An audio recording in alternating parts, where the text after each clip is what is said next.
nibagiwe uyu munsi mfite bidi kandi nta muntu n'umwe w'umushuti wanjye ubizi. Ngomba kujya kureba sheri wanjye nyine tugasoma. Ubundi sheri wanjye niwe muntu ngomba gupangira ibyiza byanjye byose.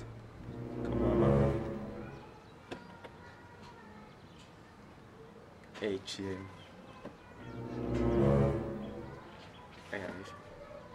yose iyo ati mutima bombo biscuit chocolat ndume koko wowe naremewe ubundi ibintu byanjye byose ni ibyawe. Iterambere ryose mba mfite ni irya ubundi wowe muri make uri ijuru ryanjye ni wowe mana yanjye. Azi ko utavuga sheri nyine ngiye kirenze kuri ibyo ngibyo urumva uyu munsi ngufitiye surprise. Mfasha ni musaza we yifashe gabanya amagambo yashyize ku murongo. Jesus is Lord.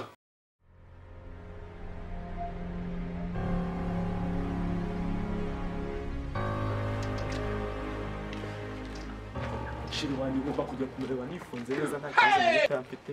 Sheri wanjye ndamuhamagaye musaza waba ari wifata ngo ntago ahari. Kanze mukorere surprise kanze ngiye kumureba nifunze mbwiye ko none mfite happy birthday.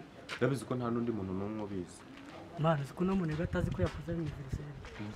Yarabyibagiwe mwihora. Tuze tuyimukure. Kwituma n'amazi.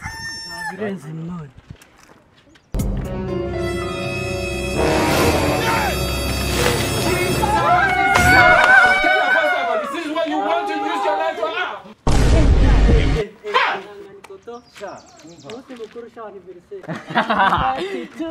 You will move out of this house. None se bari wibagiwe. Niko mugatungurwa n'ubukene dore ko no gukira bitari bibabereye muraza mu ntungura hari sheri wanjye n'umwe barimo. Batuzibishije ubonye kutuzibisha. Niko nta soni mwe gumana koza. None se kutatungiye udutuka. Oya mana aho nta bushuti bwanyu burimo mana. Ndahagomana ibyawe. Mameni gumana ibyawe. Batanga bushuti bwanjye namwe aho bushingiye. Abasaza ngenda basuhuye. Sayute. Nitwa Brown nkaba nkina comedy kuri channel yitwa Gusetsa Bikabije TV. Rwose mutwihanganiye mudufollowing mudukurikire mukore comment share like urumva natwe icyo tuzabafasha nuko basetsa inkoko hagashya koko. Turi kumwe n'abandi baji banje man.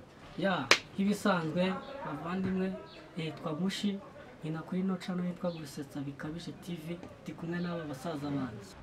Nanjye nitwa Sekamana nkaba mbana ndi kumwe n'inshuti zanjye hano namwe mureba ebana dukina kuri TV Gusetsa Bikabije TV yacu.